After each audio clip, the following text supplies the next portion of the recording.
Que se le bendiga en esta nueva oportunidad que podemos reflexionar en la palabra del Señor.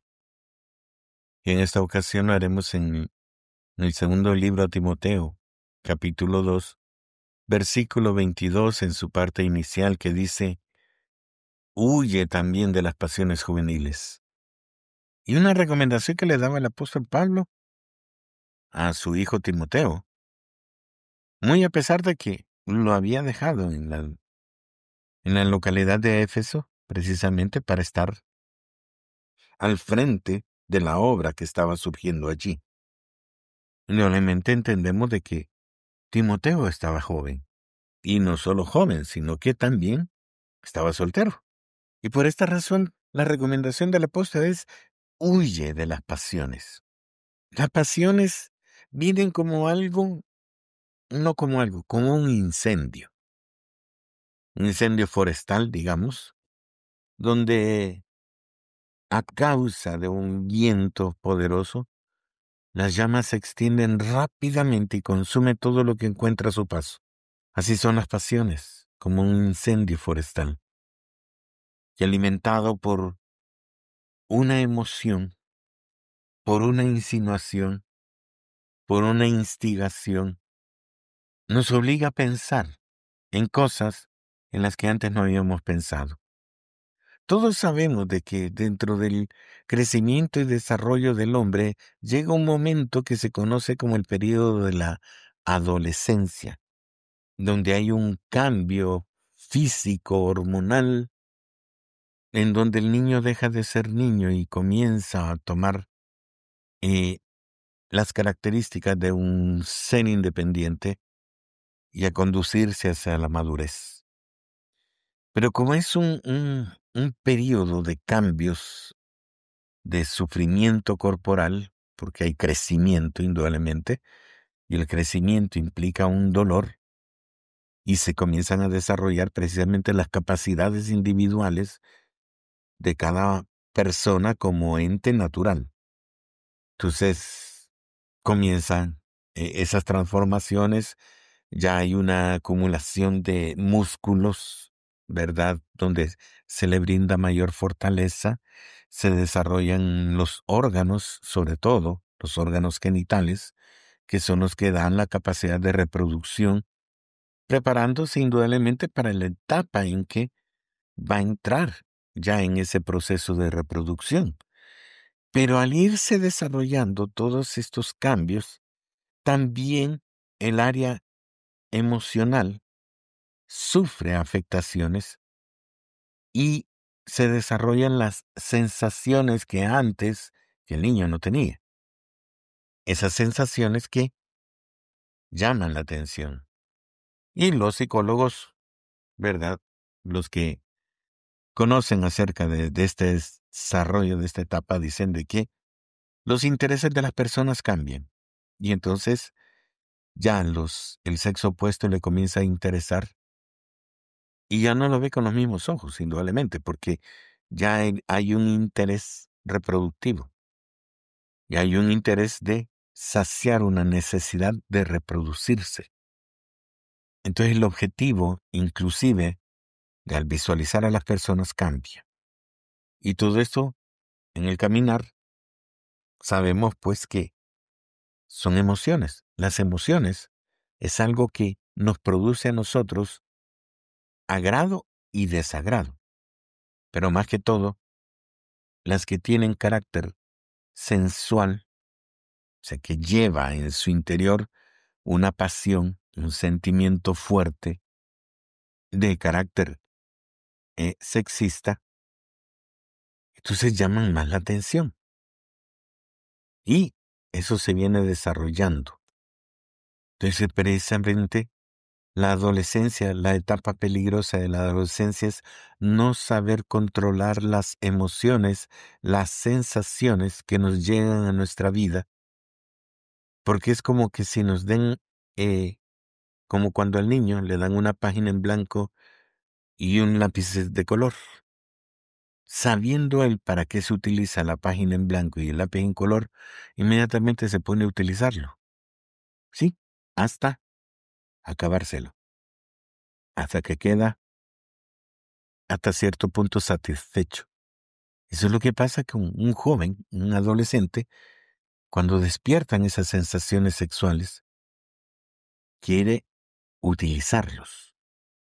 Y es ahí donde se necesita la instrucción, es ahí donde se necesita la dirección para que logre entender que no es el momento ideal para poder darle rienda suelta a esas emociones.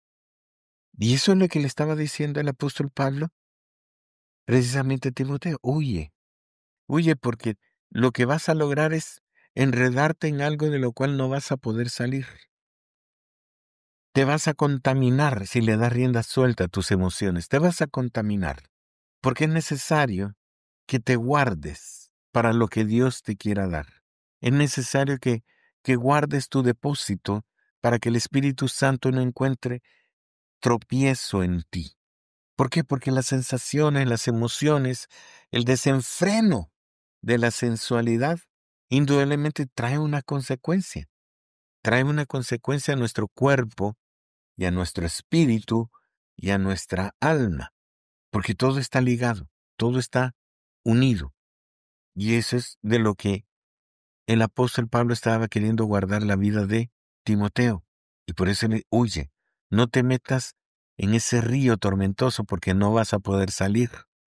Y creo que todos, en más de alguna oportunidad, hemos sentido la fuerza, la potencia de ese río de emociones que es incontrolable y que los que han caído en esas fuerzas difícilmente han salido victoriosos.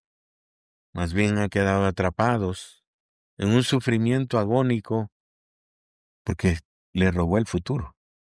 Como sea, nosotros como padres, siendo que hayamos sobrevivido a esa etapa o hayamos logrado salir victoriosos de esa etapa, necesitamos instruir a nuestros hijos en ello.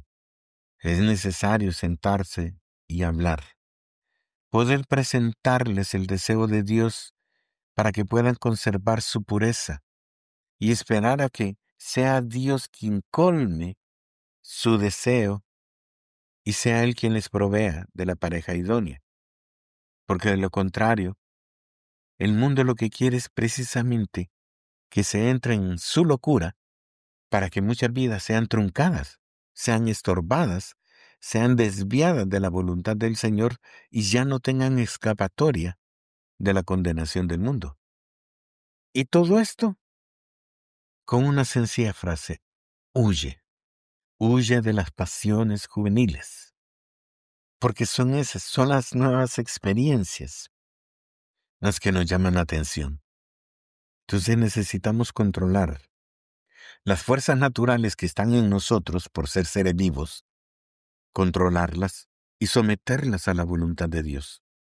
Es ahí donde realmente entra en juego el que yo le he entregado mi vida a Dios. Porque ¿de qué sirve que yo haya aceptado a Cristo Jesús como mi Rey, como mi Salvador, como mi Señor, como mi Dios, si no le entrego mi vida? Si siempre yo estoy decidiendo, no, hoy me voy a ir con fulano, mañana me voy con sutano, ¿qué clase de vida es esa? ¿O qué le has entregado a Dios? El bagazo de lo que queda, lo que el mundo deja. No, si le vas a entregar a Dios, tiene que ser lo excelente, lo puro, lo santo, lo que no tiene tacha. Entonces, tu vida, que todavía está en pureza, es lo que Dios espera recibir. ¿Y qué es lo que Él te demanda? Dame, hijo mío, tu corazón, le dice, y mira en tus ojos por mis caminos. Y entonces, si usted le entrega el corazón, allí va también esa parte de su complemento natural, su pareja. Dios es el que se le va a entregar si usted se lo confía a Él. Pero si usted lo va a buscar, búsquelo. Pero eso quiere decir que su vida realmente no está rendida a los pies de Dios. Por eso necesitamos entender el significado de las cosas que nosotros hablamos y proclamamos.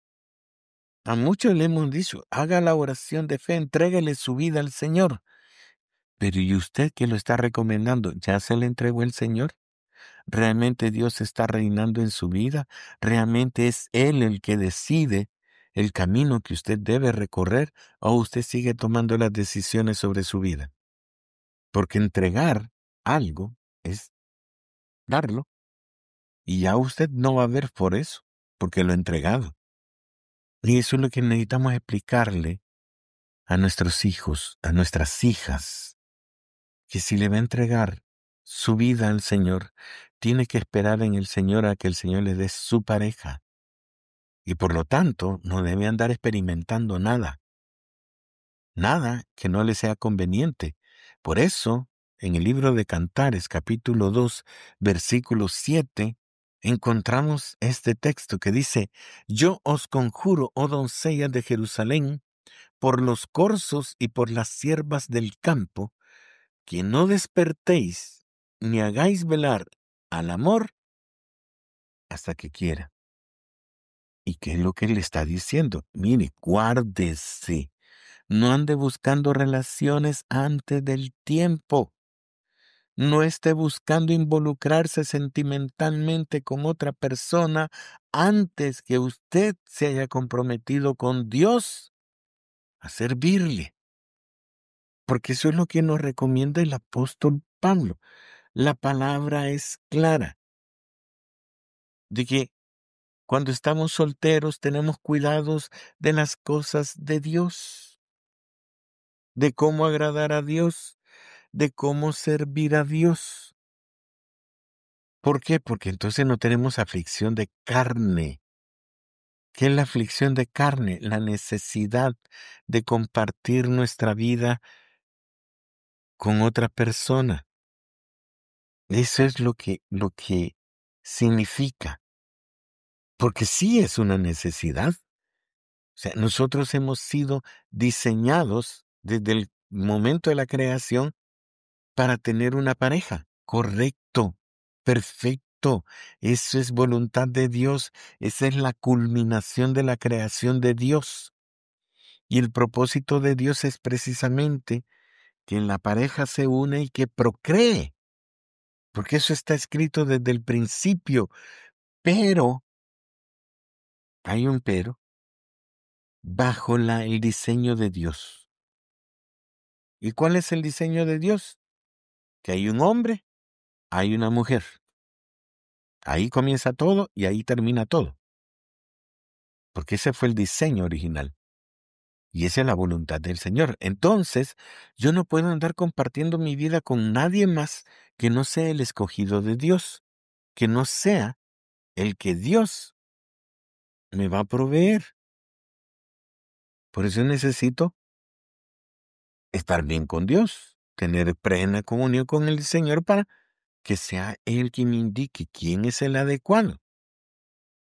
Pero citando al apóstol Pablo en 1 Corintios 7, dice, a partir del versículo 25, En cuanto a las vírgenes no tengo mandamiento del Señor, mas doy mi parecer como quien ha alcanzado misericordia del Señor para ser fiel. Tengo pues esto por bueno a causa de la necesidad que apremia, que hará bien el hombre en quedarse como está. ¿Estás ligado a mujer? No te procures soltarte. ¿Estás libre de mujer? No procures casarte. Mas también si te casas, no pecas. Y si la doncella se casa, no peca, pero los tales tendrán aflicción de la carne, y yo os lo quisiera evitar. Y lo especifica más adelante en el versículo 34, donde dice, hay asimismo diferencia entre la casada y la doncella.